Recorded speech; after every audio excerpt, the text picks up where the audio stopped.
The Leather Funnel by Sir Arthur Conan Doyle. My friend, Lionel Dacre, lived in the Avenue de Wagram, Paris. His house was that small one with the iron railings and grass plot in front of it, on the left-hand side as you passed down from the Arc de Triomphe. I fancy that it had been there long before the avenue was constructed, for the grey tiles were stained with lichen, and the walls were mildewed and discoloured with age. It looked a small house from the street, 5 windows in front, if I remember right, but it deepened into a single long chamber at the back. It was here that Dacre had that singular library of occult literature and the fantastic curiosities which served as a hobby for himself and an amusement for his friends. A wealthy man of refined and eccentric tastes, he'd spent much of his life and fortune in gathering together what was said to be a unique private collection of Talmudic, Kabbalistic, and magical works, many of them of great rarity and value. His tastes leaned toward the marvelous and the monstrous, and I have heard that his experiments in that direction of the unknown have passed all the bounds of civilization and of decorum. To his English friends he never alluded to such matters, and took the tone of a student and a virtuoso, but a Frenchman, whose tastes were of the same nature, has assured me that the worst excesses of the Black Mass have been perpetrated in that large and lofty hall, which is lined with the shelves of his books and the cases of his museum. Dacre's appearance was enough to show that his deep interest in these psychic matters was intellectual rather than spiritual. There was no trace of asceticism upon his heavy face, but there was much mental force in his huge, domed-like skull, which curved upward from amongst his thinning locks like a snow-peak above its fringe of fir-trees. His knowledge was greater than his wisdom, and his powers were far superior to his character. The small, bright eyes, buried deeply in his fleshy face, twinkled with intelligence and an unabated curiosity for life, but they were the eyes of a sensualist and an egoist. Enough of the man, for he's dead now, poor devil, dead at the very time that he had made sure that he had at last discovered the elixir of life. It is not with his complex character that I have to deal, but with a very strange and inexplicable incident which had its rise in my visit to him in the early spring of the year '82. I'd known Dacre in England, for my researches in the Assyrian room at the British Museum had been conducted at the time when he was endeavoring to establish a mystic and esoteric meaning in the Babylonian tablets, and this community of interests had brought us together. Chance remarks had led to a daily conversation, and that to something verging upon friendship. I had promised him that my next visit to Paris I would call upon him. At that time, when I was able to fill my compact, I was living in a cottage at Fontainebleau, and as the evening trains were inconvenient, he asked me to spend the night in his house. "I've only that one spare couch," said he, pointing to a broad sofa in his large salon.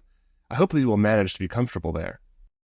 It was a singular bedroom, with its high walls of brown volumes, but there could be no more agreeable furniture to a bookworm like myself, and there is no scent so pleasant to my nostrils as that faint, subtle reek which comes from an ancient book. I assured him that I could desire no more charming chamber and no more congenial surroundings. "If the fittings are neither convenient nor conventional, they are at least costly," said he, looking round at his shelves. "I've expended nearly $250,000 of money upon these objects which surround you. Books, weapons, gems, carvings, tapestries, images. There's hardly a thing here which is not its history, and it's generally one worth telling." He was seated as he spoke, at one side of the open fireplace, and I at the other. His reading table was on his right, and a strong lamp above it ringed it with a very vivid circle of golden light. A half-rolled palimpsest lay in the centre, and around it were many quaint articles of bric-a-brac. One of these was a large funnel, such as used for filling wine casks. It appeared to be made of black wood, and to be rimmed with a discoloured brass. "That's a curious thing," I remarked. "What's the history of that?" "Ah," said he, "it is the very question which I have had occasion to ask myself. I would give a good deal to know. Take it in your hands and examine it." I did so, and found that what I had imagined to be wood was in reality leather, though age had dried it into an extreme hardness. It was a large funnel, and might hold a quart when full. The brass rim encircled the wide end, but the narrow was also tipped with metal. "What do you make of it?" asked Dacre. "I should imagine that it belonged to some vintner or maltster in the Middle Ages," said I. "I've seen in England leathern drinking flagons of the 17th century, blackjacks, as they were called, which were of the same colour and hardness as this filler." "I dare say the date would be about the same," said Dacre, and no doubt also that it was used for filling a vessel with liquid. If my suspicions are correct, however, it was a queer vintner who used it, and a very singular cask which was filled. Do you observe nothing strange at the spout end of the funnel? As I held it to the light, I observed that at the spot some 5 inches above the brass tip, the narrow neck of the leather funnel was all haggled and scored, as if someone had notched it round with a blunt knife. Only at that point was there any roughening of the dead black surface. Someone has tried to cut off the neck. Would you call it a cut? It's torn and lacerated. It must have taken some strength to leave these marks on such tough material, whatever the instrument may have been. But what do you think of it? I can tell that you know more than you say. Dacre smiled, and his little eyes twinkled with knowledge. Have you included the psychology of dreams among your learned studies? He asked. I did not even know there was such a psychology. My dear sir, that shelf above the gem case is filled with volumes from Albertus Magnus onward, which deal with no other subject. It is a science in itself. A science of charlatans. The charlatan is always the pioneer. From the astrologer came the astronomer, from the alchemist, the chemist, from the mesmerist, the experimental psychologist. The quack of yesterday is the professor of tomorrow. Even such subtle and elusive things as dreams will in time be reduced to system and order. When that time comes, the researches of our friends on the bookshelf yonder will no longer be the amusement of the mystic, but the foundations of a science. Supposing that's so, what has the science of dreams to do with a large, black, brass-rimmed funnel? I will tell you. You know that I have an agent who is always on the lookout for rarities and curiosities for my collection. Some days ago he heard of a dealer upon one of the quays who had acquired some old rubbish found in a cupboard in an ancient house at the back end of the Rue Mathurien, in the Quarter Latin.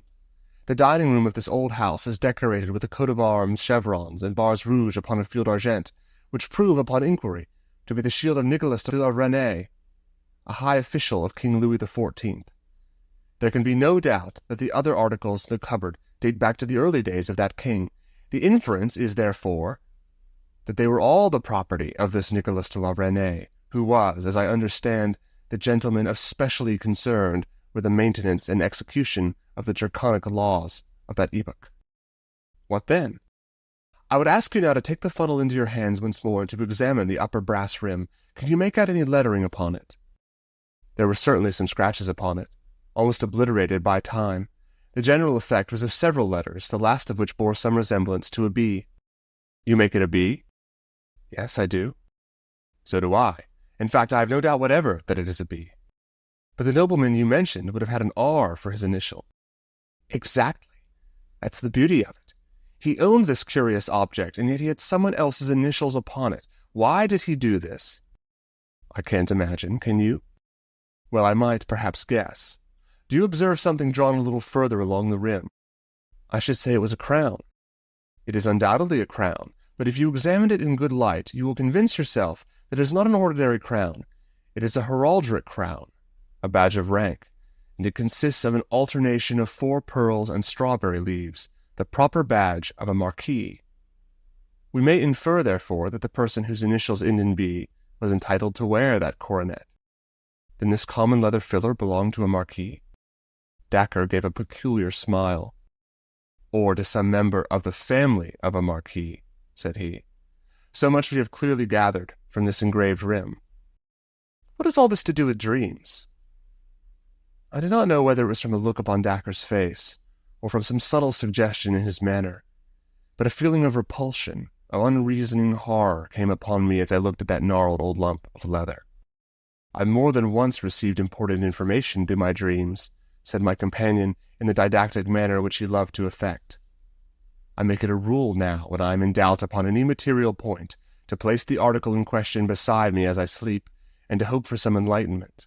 The process does not appear to be very obscure, although it has not yet received the blessing of orthodox science. According to my theory, any object which has been intimately associated with any supreme paroxysm of human emotion, whether it be joy or pain, will retain a certain atmosphere or association which it is capable of communicating to a sensitive mind. By a sensitive mind, I do not mean an abnormal one, but such a trained and educated mind as you or I possess. You mean, for example, that if I slept beside that sword upon the wall, I might dream of some bloody incident in which the very sword took part? An excellent example, for as a matter of fact that sword was used in that fashion by me, and I saw in my sleep the death of its owner, who perished in a brisk skirmish, which I have been unable to identify, but which occurred at the time of the wars of the Frondes. If you think of it, some of our popular observances show that the fact has already been recognized by our ancestors, although we in our wisdom have classed it among superstitions. For example, the placing of the bride's cake beneath the pillow, in order that the sleeper may have pleasant dreams, that is one of several instances which you will find set forth in a small brochure which I am myself writing upon the subject. But to come back to the point, I slept one night with this funnel beside me, and I had a dream which certainly throws a curious light upon its use and origin. What did you dream? I dreamed— He paused, and an intent look of interest came over his massive face. By Jove, that's well thought of, said he. This really will be an exceedingly interesting experiment. You are yourself a psychic subject, with nerves which respond readily to any impression. I've never tested myself in that direction. Then we shall test you tonight. Might I ask you a very great favor? When you occupy that couch tonight, to sleep with this old funnel placed by the side of your pillow. The request seemed to me a grotesque one, but I have myself, in my complex nature, a hunger after all which is bizarre and fantastic. I had not the faintest belief in Dacre's theory, nor any hope for success in any such experiment, yet it amused me that the experiment should be made. Dacre, with a great gravity, drew a small stand to the head of my settee and placed the funnel upon it. Then, after a short conversation, he wished me good night, and left me. I sat for some time, smoking by the smouldering fire, and turning over in my mind the curious incident which had occurred, and the strange experience which might lie before me. Skeptical as I was, there was something impressive in the assurance of Dacre's manner, in my extraordinary surroundings. The huge room, with the strange and often sinister objects which were hung round it, struck solemnity into my soul. Finally I undressed, and turning out the lamp, I lay down. After a long tossing, I fell asleep. Let me try to describe as accurately as I can the scene which came to me in my dreams. It stands out now in my memory more clearly than anything which I have seen with my waking eyes. There was a room which bore the appearance of a vault. 4 spandrels from the corners ran up to join a sharp, cup-shaped roof. The architecture was rough but very strong. It was evidently part of a great building. 3 men in black, with curious, top-heavy, black velvet hats, sat in a line upon the red-carpeted dais. Their faces were very solemn and sad. On the left stood 2 long-gowned men with portfolios in their hands, which seemed to be stuffed with papers. Upon the right, looking toward me, was a small woman with blonde hair and singular light blue eyes, the eyes of a child. She was past her first youth, but could not be called middle-aged. Her figure was inclined to stoutness, and her bearing was proud and confident. Her face was pale but serene. It was a curious face, comely, and yet feline, with a subtle suggestion of cruelty about the straight, strong little mouth and chubby jaw. She was draped in some sort of loose white gown. Beside her stood a thin, eager priest, who whispered in her ear and continually raised a crucifix before her eyes. She turned her head and looked fixedly past the crucifix at the 3 men in black, who were, I felt, her judges. As I gazed, the 3 men stood up and said something, but I couldn't distinguish the words, though I was aware that it was the central one who was speaking. They then swept out of the room, followed by the 2 men with the papers. At the same instant several rough-looking fellows in stout jerkins came bustling in, and removed first the red carpet, and then the boards which formed the dais, so as to entirely clear the room. When this screen was removed, I saw some singular articles of furniture behind it. One looked like a bed, with wooden rollers at each end, and a winch handle to regulate its length. Another was a wooden horse. There were several other curious objects, and a number of swinging cords which played over pulleys. It was not unlike a modern gymnasium. When the room had been cleared, there appeared a new figure within the scene. This was a tall, thin person, clad in black, with a gaunt and austere face. The aspect of a man made me shudder. His clothes were all shining with grease and mottled with stains. He bore himself with a slow and impressive dignity, as if he took command of all things from the instant of his entrance. In spite of his rude appearance and sordid dress, it was now his business, his room, his to command. He carried a coil of light ropes over his left forearm. The lady looked him up and down with a searching glance, but her expression was unchanged. It was confident, even defiant. But it was very different with the priest. His face was ghastly white, and I saw the moisture glisten and run on his high, sloping forehead. He threw up his hands in prayer, and he stooped continually to mutter frantic words in the lady's ear. The man in black now advanced, and taking one of the cords from his left arm, he bound the woman's hands together. She held them meekly toward him as he did so. Then he took her arm with a rough grip and led her toward the wooden horse, which was a little higher than her waist. Onto this she was lifted and laid, with her back upon it and her face to the ceiling, while the priest, quivering with horror, had rushed out of the room. The woman's lips were moving rapidly, and though I could hear nothing, I knew that she was praying. Her feet hung down on either side of the horse, and I saw that the rough varlets and attendants had fastened cords to her ankles and secured the other ends to iron rings in the stone floor. My heart sank within me as I saw these ominous preparations, and yet I was held by the fascination of horror, and I could not take my eyes from the strange spectacle. A man had entered the room with a bucket of water in either hand. Another followed with a third bucket. They were laid beside the wooden horse. The second man had a wooden dipper, a bowl with a straight handle, in his other hand. This he gave to the man in black. At the same moment one of the varlets approached with a dark object in his hand, which even in my dream filled me with a vague feeling of familiarity. It was a leathern filler. With horrible energy he thrust it, but I could stand no more. My hair stood on end with horror. I writhed, I struggled, I broke through the bonds of sleep, and I burst with a shriek into my own life, and found myself lying shivering with terror in the huge library, with the moonlight flooding through the window, and throwing strange silver and black traceries upon the opposite wall. Oh, what a blessed relief to feel that I was back in the 19th century, back out of that medieval vault into a world where men had human hearts within their bosoms. I sat up on my couch, trembling in every limb, my mind divided between thankfulness and horror. To think that such things were ever done, that they could be done without God striking the villains dead. Was it all a fantasy, or did it really stand for something which had happened in the black, cruel days of the world's history? I sank my throbbing head upon my shaking hands, and then suddenly my heart seemed to stand still in my bosom, and I could not even scream, so great was my terror. Something was advancing toward me through the darkness of the room. It is a horror coming upon a horror which breaks a man's spirit. I could not reason, I could not pray, I could only sit like a frozen image and glare at the dark figure which was coming down the great room, and then it moved out into the white lane of moonlight. It was Dacre, and his face showed that he was as frightened as myself. "Was that you? For God's sake, what's the matter?" he asked in a husky voice. "Dacre, I'm glad to see you. I've been down into hell. It was dreadful." "Then it was you who screamed." "I dare say it was. It rang through the house. The servants are all terrified." He struck a match and lit the lamp. "I think we may get the fire to burn up again," he added, throwing some logs upon the embers. "Good God, my dear chap, how white you are! You look as if you had seen a ghost." "So I have. Several ghosts." "The leather funnel has acted, then." "I wouldn't sleep near the infernal thing again for all the money you could offer me." Dacre chuckled. "I expected that you would have a lively night of it," said he. "You took it out of me in return, for that scream of yours wasn't a very pleasant sound at 2 in the morning. I suppose, from what you say, that you've seen the whole dreadful business?" "What dreadful business?" "The torture of the water. The extraordinary question, as it was called in the genial days of Le Roi Soleil. Did you stand it out to the end?" "No, thank God. I awoke before it really began." "It's just as well for you. I held out to the third bucket. Well, it's an old story. They are all in their graves now, anyhow. So what does it matter how they got there? I suppose that you have no idea what it was that you have seen." "The torture of some criminal. She must have been a terrible malefactor indeed, if her crimes are in proportion to her penalty."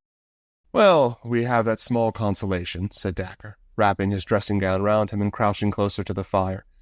"They were in proportion to her penalty, that is to say, if I am correct in the lady's identity." "How could you possibly know her identity?" For answer, Dacre took down an old vellum-covered volume from the shelf. "Just listen to this," said he. "It is in the French of the 17th century, but I will give a rough translation as I go. You will judge for yourself whether I have solved the riddle or not. The prisoner was brought before the Grand Chamber and Tournelle of Parliament, sitting as a court of justice, charged with the murder of Master Drew d'Aubry, her father, and of her 2 brothers, Messieurs d'Aubry, one being civil lieutenant and the other councillor of Parliament. In person it seemed hard to believe that she had really done such wicked deeds, for she was of a mild appearance and of short stature, with fair skin and blue eyes, yet the court, having found her guilty, condemned her to the ordinary and to the extraordinary question, in order that she might be forced to name her accomplices, after which she would be carried in a cart to the Place de Grève, and there to have her head cut off, her body being afterwards burned, and her ashes scattered to the winds. The date of this entry is July 16th, 1676. It is interesting, said I, but not convincing. How do you prove the two women to be the same? I'm coming to that. The narrative goes on to tell of the woman's behavior when questioned. When the executioner approached her, she recognized him by the cords which he held in his hands, and she at once held out her own hands to him, looking at him from head to foot without uttering a word. How's that? Yes, it was so. She gazed without wincing upon the wooden horse and rings which had twisted so many limbs and caused so many shrieks of agony. When her eyes fell upon the 3 pails of water, which were all ready for her, she said with a smile, "All that water must have been brought here for the purpose of drowning me, monsieur. You have no idea, I trust, of making a person of my small stature swallow it all. Shall I read the details of the torture?" "No, for heaven's sake, don't." "Here is a sentence which must surely show you that what is here recorded is the very scene which you have gazed upon tonight. The good Abbé Pirot, unable to contemplate the agonies which were suffered by his penitent, had hurried from the room. Does that convince you?" "It does entirely." "There can be no question that it is indeed the same event. But who, then, is this lady whose appearance was so attractive, and whose end is so horrible?" For answer Dacre came across to me and placed the small lamp upon the table which stood by my bed. Lifting up the ill-omened filler, he turned the brass rim so that the light fell full upon it. Seen in this way, the engraving seemed clearer than on the night before. "We have already agreed that this is the badge of a marquis or of a marquise," said he. "We have also settled that the last letter is B." "It is undoubtedly so." "I now suggest to you that the other letters from left to right are M, a small d, A, a small d, and a final B." "Yes, I'm sure that you're right. I can make out the 2 small d's quite plainly." "What I have read to you tonight," said Dacre, "is the official record of the trial of Marie Madeleine d'Aubry, Marquise de Brinvilliers, one of the most famous prisoners and murderers of all time." I sat in silence, overwhelmed at the extraordinary nature of the incident, and at the completeness of the proof with which Dacre had exposed its real meaning. In a vague way I remembered some details of the woman's career, her unbridled debauchery, the cold-blooded and protracted torture of her sick father, the murder of her brothers for motives of petty gain. I recollected also that the bravery of her end had done something to atone for the horror of her life, and that all Paris had sympathized with her last moments, and blessed her as a martyr within a few days of time when they had judged her as a murderess. One objection, and one only, occurred to my mind. How come her initials and her badge of rank upon the filler? Surely they did not carry their medieval homage to the nobility to the point of decorating instruments of torture with their titles. I was puzzled with the same point, said Dacre, but it admits of a simple explanation. The case excited extraordinary interest at the time, and nothing could be more natural than that La Reynie, the head of the police, should retain his filler as a grim souvenir. It was not often that the Marchioness of France underwent the extraordinary question. That he should engrave her initials upon it for the information of others was surely a very ordinary proceeding upon his part. "And this?" I asked, pointing to the marks upon the leathern neck. "She was a cruel tigress," said Dacre, as he turned away. "I think it is evident that, like other tigresses, her teeth were both strong and sharp." If you liked the video, put a like, subscribe to the channel and click on the bell to not miss our new videos.